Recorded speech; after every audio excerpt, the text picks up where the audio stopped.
Yeah, Scorpion's always been my favorite character, and he still is to this day. Fight!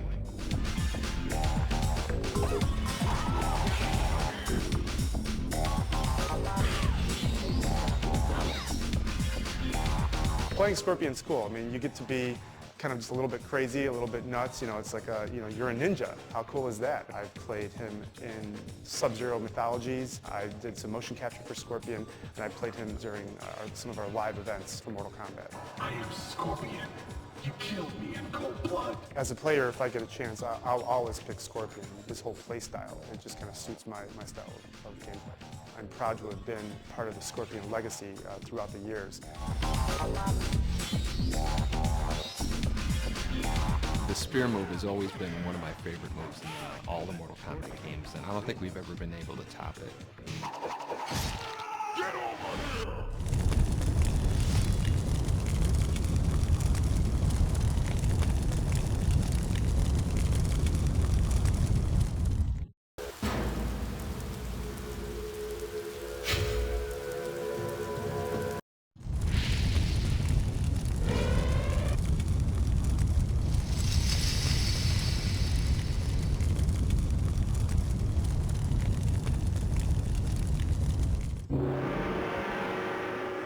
Sonya is a badass.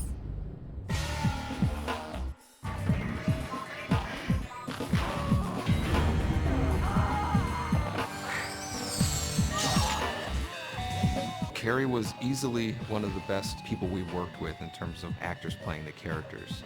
Yes, I still have the Sonya costume. Every once in a while, I'll bring it out. I'll absolutely see Sonya again in future Mortal Kombat games. I would love to play Sonya again.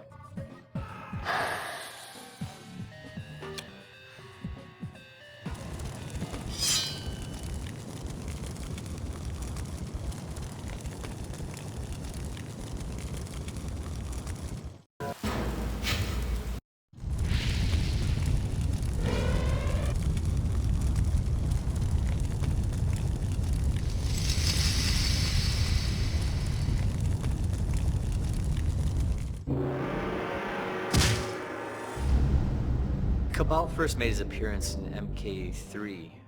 He was originally designed as kind of this nomad, sand person kind of character. Again, we really wanted to create a character that seemed to have a handicap of sorts in terms of, like, he had this breathing apparatus that kept him alive. He still had these incredible powers that none of the other characters had. He had a lot of cool moves. He had his dash, which he would run past a character, spinning him around, and then he could pull off some combos on him. And everybody kind of liked his tornado move where he would run by the opponent and then they would spin like a top and they kind of get a free hit on them. Kabal also had these hook sword weapons that one of the few characters in the 2D games that actually had a weapon in the game.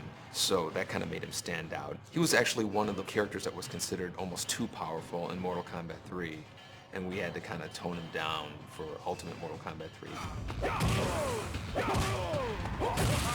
For Deception, we finally had the chance to bring Kabal back the way we originally intended him to be. We gave him the long trench coat, gave him a backpack. That was part of the original design, but back in the old days of digitizing, we couldn't really handle that. A long coat would have gotten in the way of the character's moves. In the 2D games, we were really limited to the costumes that we could build because it was digitized graphics. And with the 3D games, we build the costumes on the computer so we can really do whatever we want. Kabal's always been one of my favorite characters, so I was totally happy to bring him back for Deception, give him the classic design that we intended.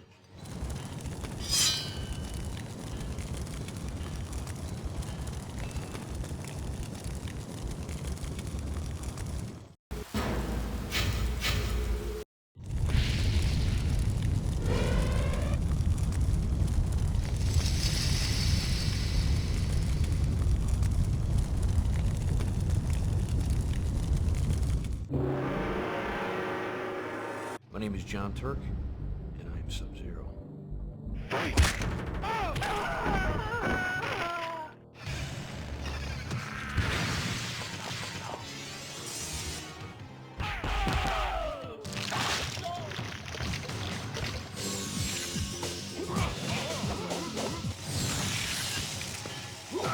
You know, the freeze move in the first Mortal Kombat really came about because I was always a big fan of kind of setting up the player for a free hit. We walk over to the game and, they're playing Mortal Kombat 3 and, the kid's playing Sub-Zero and I'm standing right behind him and he doesn't even realize that the guy he's playing is right behind him. Let's get something straight. I am not a ninja. I am Lin Kuei. Scorpion was a ninja.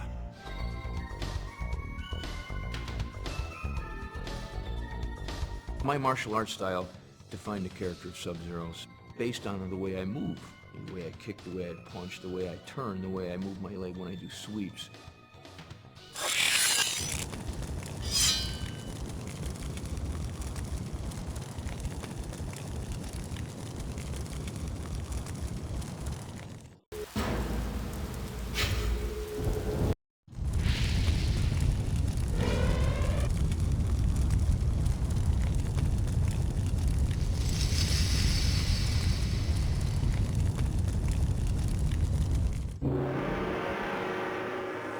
Hello, my name is John Parrish. I am Jax!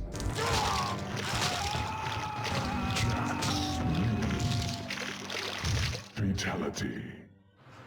Being the big guy, I was using raw strength and mental attitude. Be energetic, to be powerful, to actually portray myself as a hero, as I would look at it.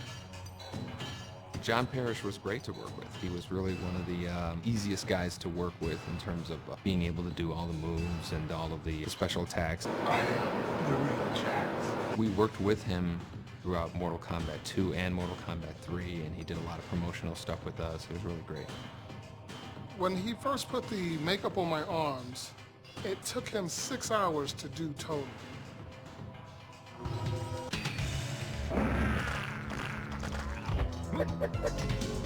Outstanding.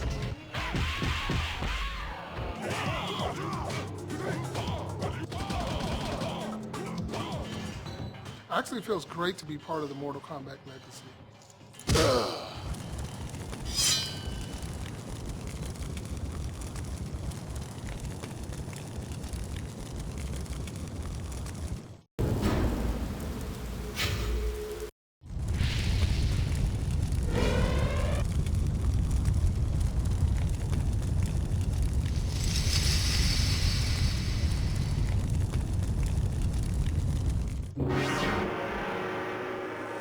Shang Tsung, he is the symbol of evil for Mortal Kombat. He's always around. I think he's been in almost every game.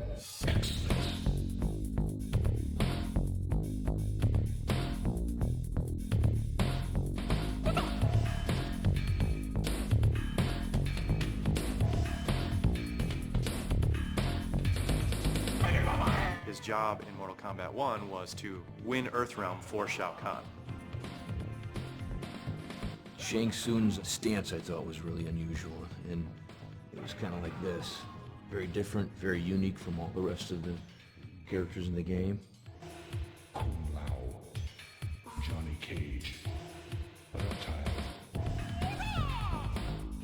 Shao Kahn wanted to take over Earthrealm, and through the Mortal Kombat tournament, he was going to do it. Shang Tsung was probably one of my favorite characters in the series. He always kind of had the sinister edge, more so than some of the other characters, a bit more regal kind of feel, and that's what I tried to capitalize on in redesigning him for Deadly Alliance. In Mortal Kombat Deadly Alliance, Shang Tsung teams up with the sorcerer Quan Chi, and the both of them not only kill Liu Kang, but they kill Shao Kahn as well.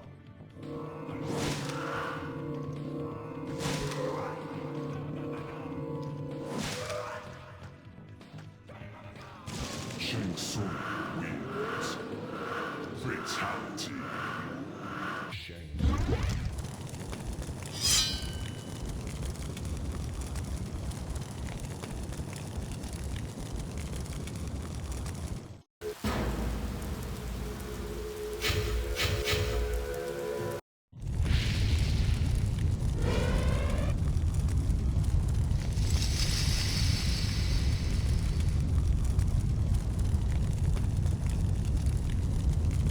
My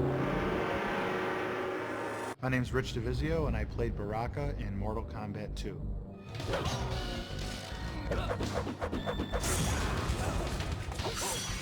We were trying to come up with characters, you know, and we were going to costume stores and looking around and found a mask of this monster.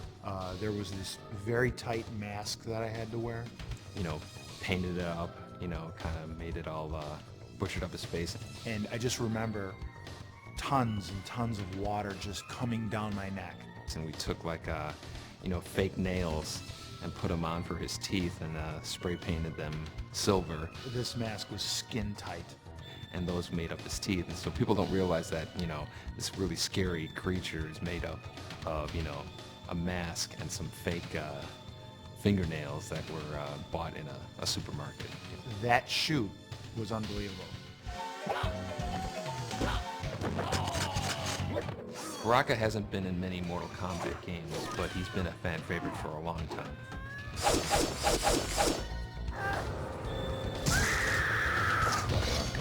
Wings.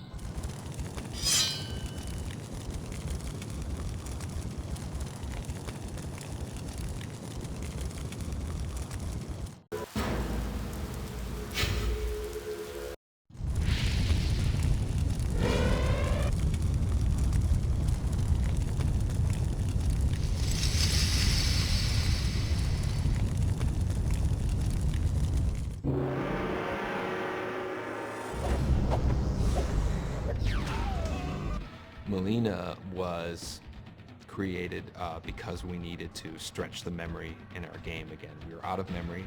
We had a cool female character in Katana, and we wanted to kind of double up on that and give her, you know, special moves, make an anti-Katana in a sense. And so that's kind of where Melina came from.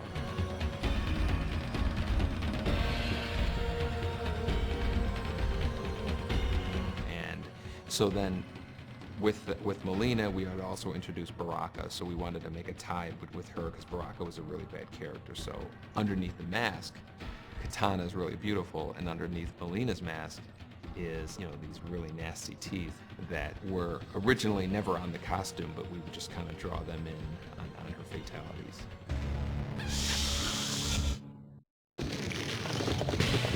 Melina wins.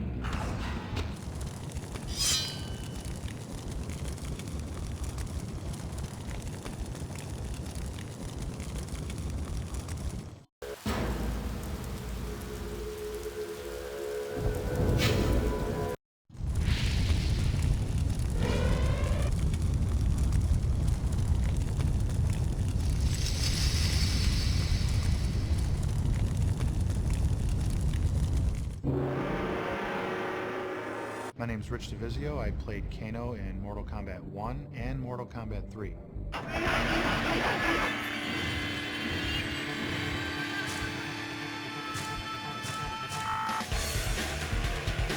We wanted to make a guy who was kind of half cyborg, half human, and so we put this metal plate on his face. Again, we bought something at a costume store and, you know, put makeup on and attached it. And the guy who played Kano, this guy Rich DeVizio, he brought it to a new level. He gave him his character. He just, you know, really became Kano in a sense. It becomes a part of me. When I played Kano, I actually felt that it was kind of a showcase for myself to become larger than life with this character. I really believed that I can be this guy, and it worked out very well. It's not hard for me to embrace a character and become it. One of the favorite moves that I like that Kano did was his fatality, and it goes a little something like this.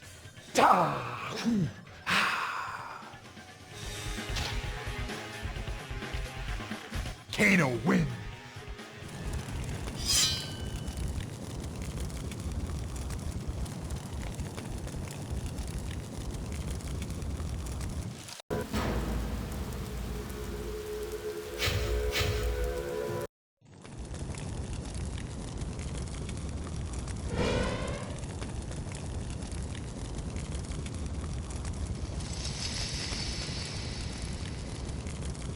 This place, it feels dark. As dark has every part that it has. Shujinko is kind of our next generation Liu Kang.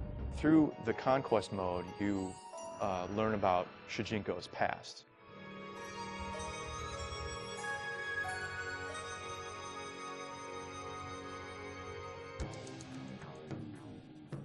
He lives in the MK universe, meets up with all the characters, and eventually trains to become a warrior. It's kind of fun walking around, and you meet with Sub-Zero or an ancestor of Sub-Zero. I am Princess Kitana. If you are the champion of the Elder Gods, perhaps you can aid us in our struggle. When you finish it, you see him at age, 60 or something like that, and that's when he is basically unlocked in the arcade game.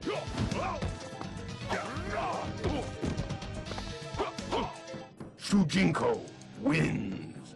Everything from, 20-year-old Shujinko up to old man Shujinko is voiced by Max Crawford. Younger Shujinko is just a little variation of my actual voice. Good to see you again, Damashi. It was fun doing the old man. Oh, Master Boraicho, crack the dojo window.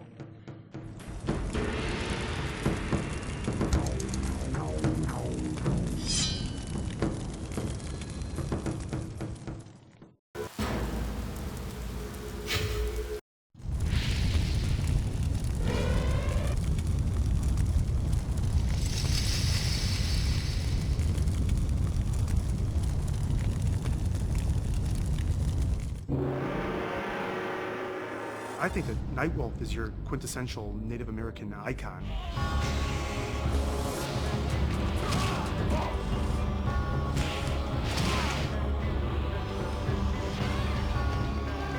Just a strong, proud person with pride. He's got honor, has rules, but at the same time, he is definitely no pushover. Well, the Nightwolf costume looked a lot better on the drawing than I think it did on me, but we made do. Nightwolf's fatality was holding his tomahawk up to the sky, channeling light through it, right into his enemy for his final blow.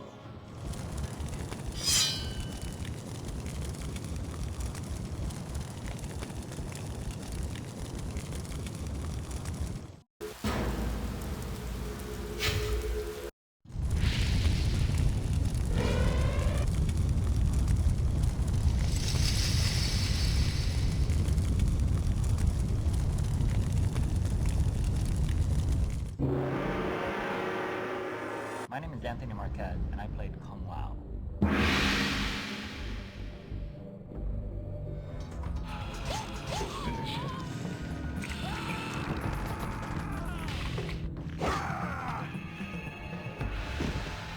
After the first Mortal Kombat, the creators wanted to introduce another Shaolin monk type character. They had heard about me, and I seemed right for the part. Tony was probably one of the best martial artists that we worked with. You could see his character, the kicks are really high and they're authentic, so he lended a lot just because of all of his experience with martial arts. So in terms of his attitude, the way he moved, the tilt of the hat, all of that stemmed from what I thought Kung Lao should be. The favorite part of my personality always stemmed from the hat. You put on the costume and you're still just a person in costume. But once that hat goes on, it's almost like being Clint Eastwood in an old Western movie with the brim of the hat hiding your eyes, and when you slowly tilt that head up, once you make eye contact, that's Kung Lao. It's no longer Anthony Marquez, it's Kung Lao.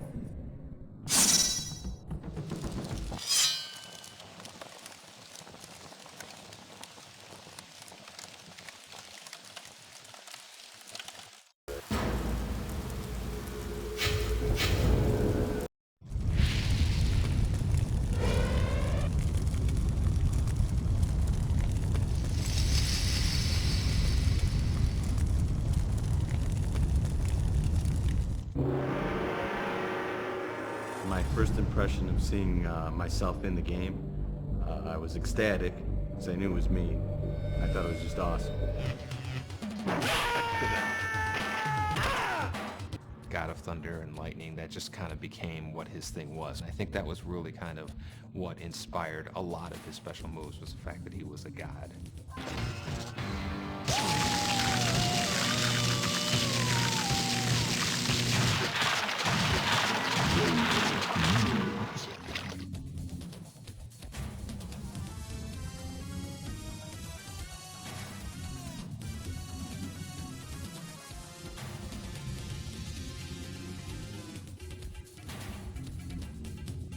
In real life, I am a martial arts expert. I've been doing various arts for probably 22 plus years.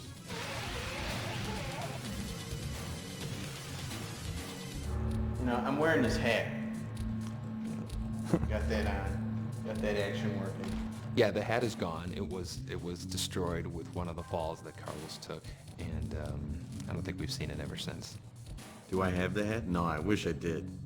That's probably the one thing I wish I had. I feel really thankful to be part of the Mortal Kombat legacy, you know, and it's changed my life incredibly.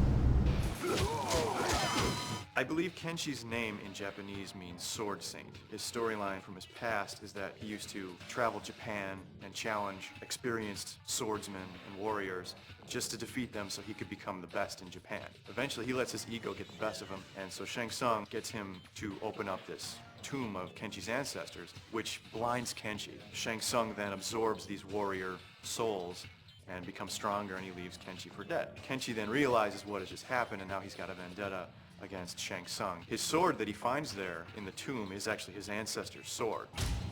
Fight! You would assume he's disabled because he doesn't have certain abilities, but then we compensated it by giving him other abilities, and that kind of makes him that much more interesting of a character. So he's one of the strongest characters in Deadly Alliance, and you wouldn't think so having a character being blind.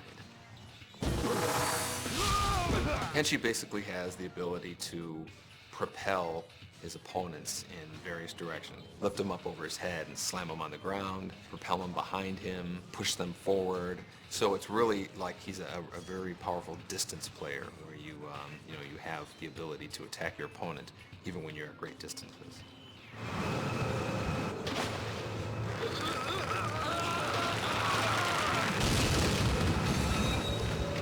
Fatality.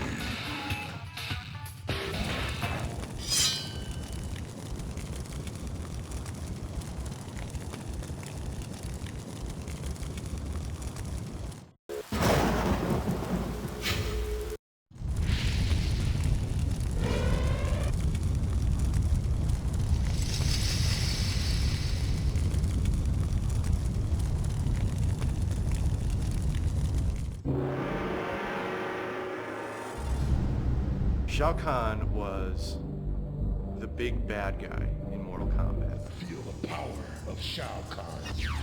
Well, Shao Kahn is kind of like the top of the ladder in terms of big bad guys in the Mortal Kombat series. Prepare to die. He was really the boss's boss in a sense, and he was basically the guy that everybody was ultimately trying to stop in terms of his invasion of Earth in Mortal Kombat 3. And he also had this charge move that would attack you with, and a lot of players didn't realize that all you had to do was duck underneath the charge move and then you got a free uppercut. Once they discovered that, he became a lot more manageable of a character to fight against, but until they discovered that, he seemed almost undefeatable. Shao Kahn was killed in Mortal Kombat Deadly Alliance, but nobody really ever dies in Mortal Kombat.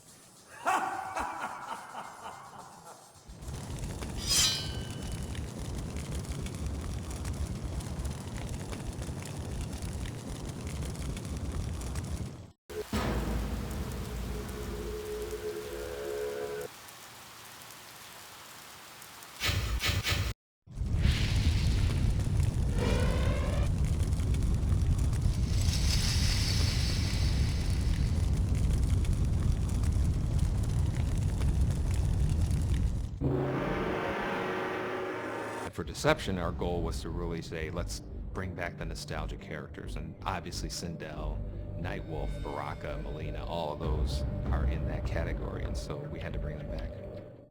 Fight!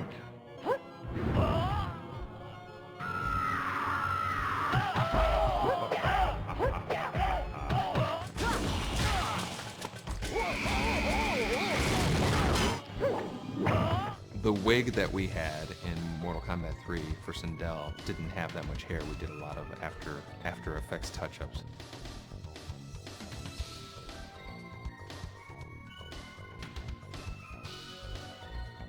She had this ability to scream at super loud volumes, and that would stun the opponent and give you kind of a free hit.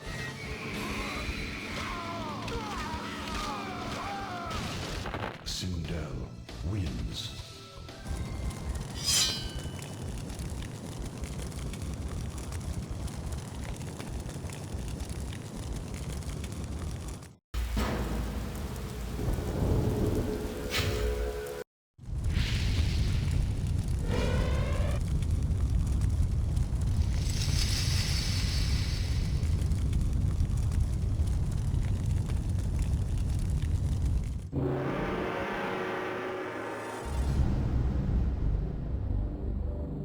Smoke originally came from our memory limitations that we've had in doing arcade games, and just as Scorpion and Sub-Zero were using the same images and getting more mileage out of them by changing the color, when we were out of memory for Mortal Kombat 2, I always liked putting in secret characters in the game at the last minute that nobody knows about.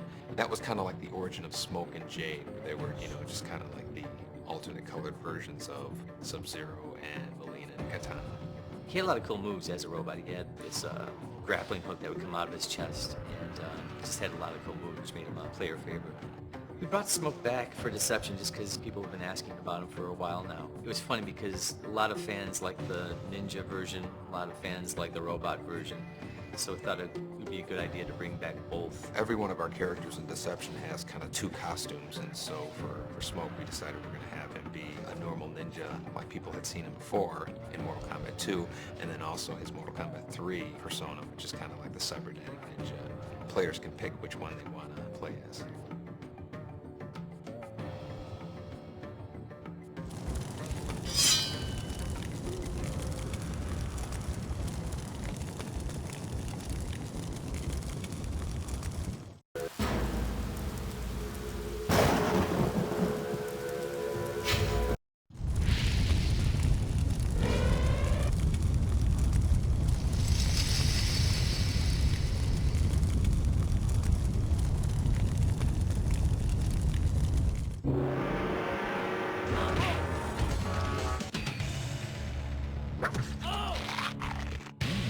Reptile wins.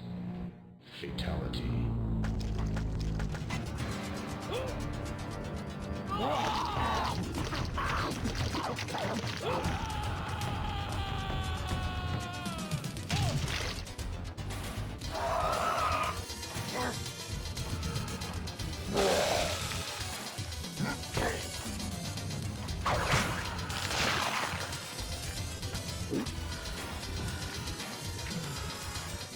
Reptile actually was the character that I came up with driving back to work from lunch on a Saturday. We had seen how much we got away with in terms of Scorpion and Sub-Zero changing ninja palettes, and I really wanted a super secret hidden feature in Mortal Kombat 1, and came up with these really odd set of circumstances to make Reptile appear. It was rare enough that people would say that they had seen him and nobody would believe him, and so it worked out perfectly. I am Reptile. I talk like this. And then I have to go like this. Yeah, Reptile, the infamous Green Man.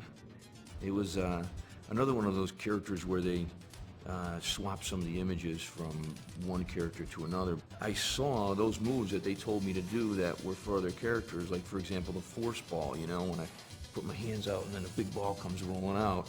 That was for Reptile, but here I had no clue at that time. Reptile wins. Fatality.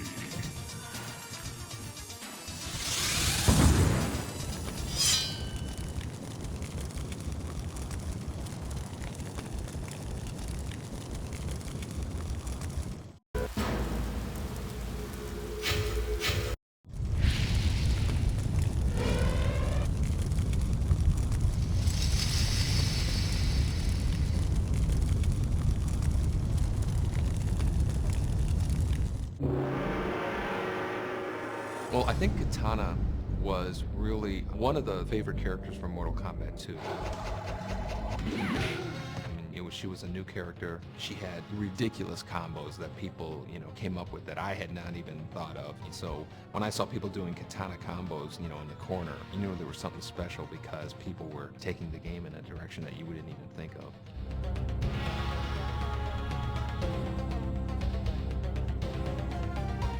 Well, Katana was similar to Melina in that had a limited amount of memory than the Mortal Kombat 2 machine, and we wanted to get 12 characters out. So Katana and Melina are really kind of the female version of Scorpion and Sub-Zero. Katana wins.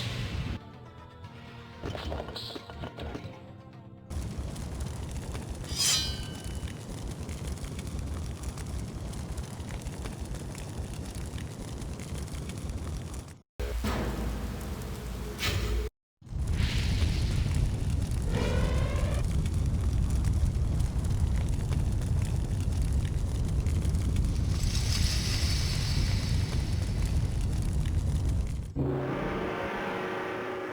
Jade was the third in the series of characters that was derived from existing images. Jade was a female ninja type character like Melina and Katana were, and she was kind of like an evil version of Katana in a sense. Jade is a childhood friend of Katana, which probably makes her thousands of years old, because Katana is thousands of years old.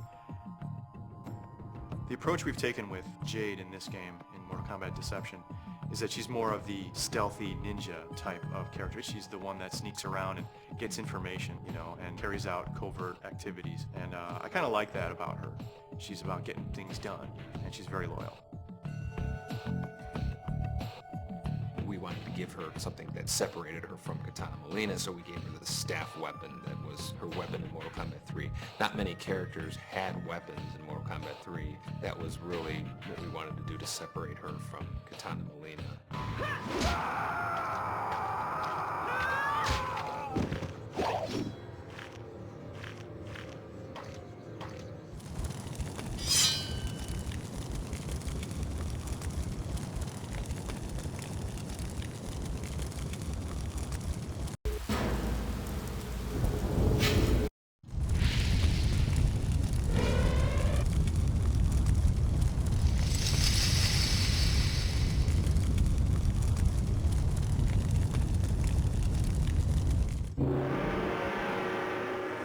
The favorite character that I played in Mortal Kombat was definitely Quan Chi.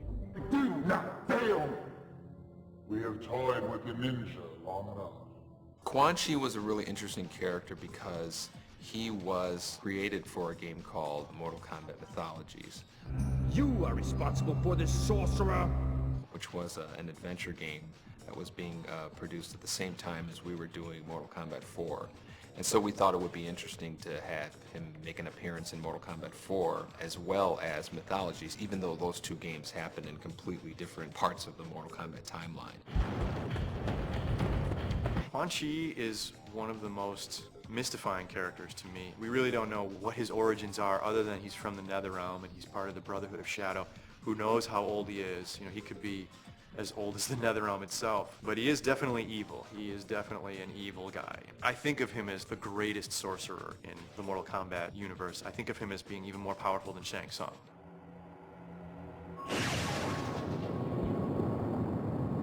Rich DeVizio was hilarious as Quan Chi. He really played the part well. To me, he is Kano, and he is also Quan Chi. He's both of those characters. You can't look at Quan Chi and not think Rich. And now, on to Hollywood. The makeup was unbelievable, and I was actually able to act a little bit in full motion videos, which was very exciting for me. I remember that the impetus behind the cabinet design on MK4 was the reintroduction of the series back then. They wanted it to stand out in the midst of the arcades. As such, they wanted to push the sides as something that you could not miss. So we did some shots in the studio, had Rich come in, put fire behind him, big old Quan Chi face, no one can miss it. And that's what ended up happening. First time I saw myself on the side of the Mortal Kombat 4 arcade stand-up, I was just blown away. That chapter, Mortal Kombat 4, was the Quan Chi show in a sense. Do not fail.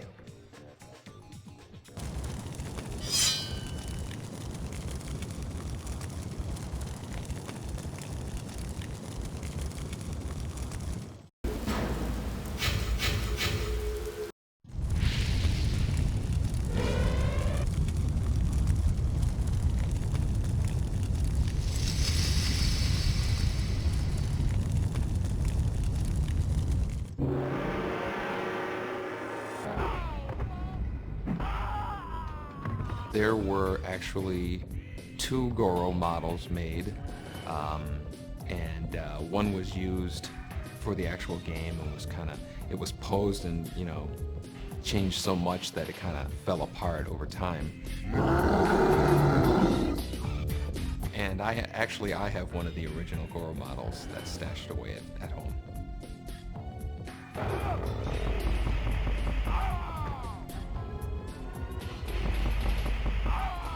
Flawless victory.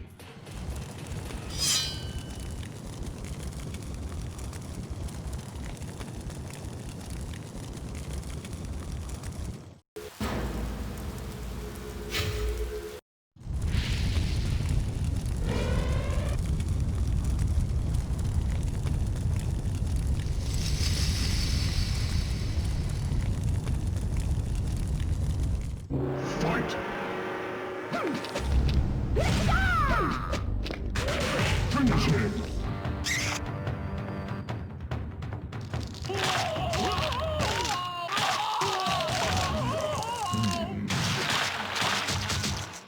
Fatality.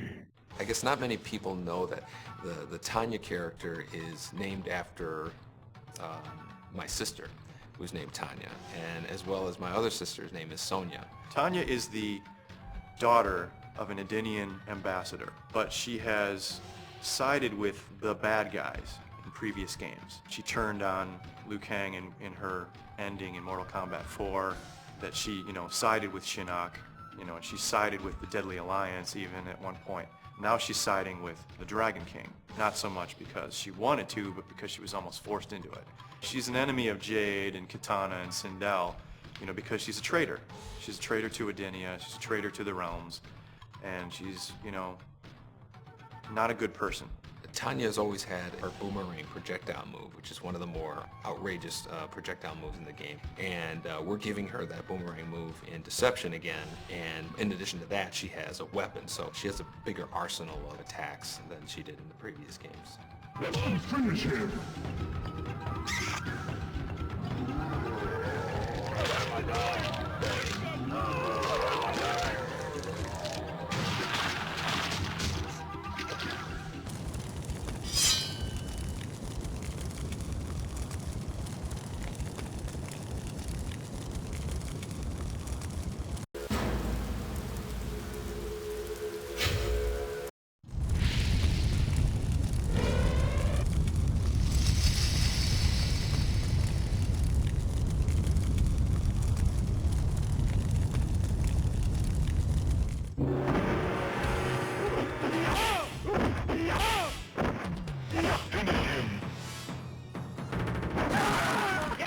Johnny Cage wins. Finisher. Johnny Cage wins. Flawless victory.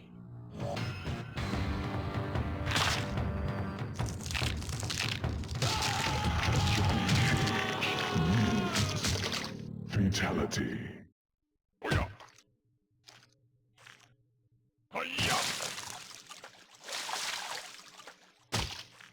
Johnny Cage wins.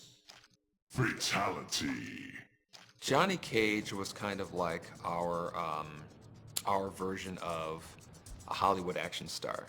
He's the one character not to take too seriously. He's not a brooding hero. He's a, you know, hey kind of hero. You know, he's a Hollywood guy. You know, a lot of flair, a lot of pizzazz, still very skilled martial artist, but put in the situation with all these noble Shaolin monks and Lin Kuei ninjas. Johnny Cage, to me, is almost like the comic relief of Mortal Kombat. He's the actor, so he doesn't take this all as seriously as a Liu Kang or a Raiden or Kung Lao will take it.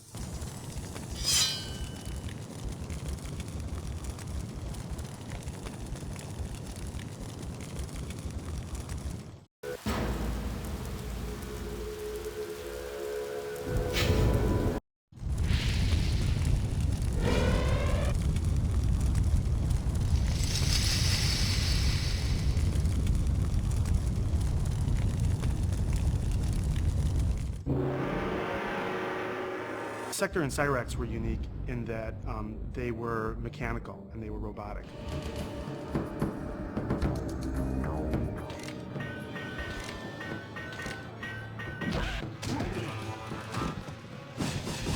A funny story about Cyrax and Sector was that originally we could not think of a name for them, so Tony Goski came up with the name Ketchup and Mustard, ketchup being Sector and mustard being Cyrax. Cyrax was one of the many characters portrayed by Sal DeVita. When Sal was playing Cyrax, I felt the worst for him because he had this helmet on that I remember him sweating a lot inside, and he had just unbelievable tolerance for discomfort. The costume for Sector and Cyrax was really heavy. It was a lot of plastic armor and plastic chest plates, but then a custom-made helmet, but hot, uncomfortable, couldn't breathe, couldn't hear anything, but somehow we made it through it. It was great. Cyrax always had a lot of cool moves, a lot of cool gadgets. His chest opens up and bombs come out, nets come out. In Deadly Alliance, he had one of my favorite fatalities with the big claw, slams the guy down.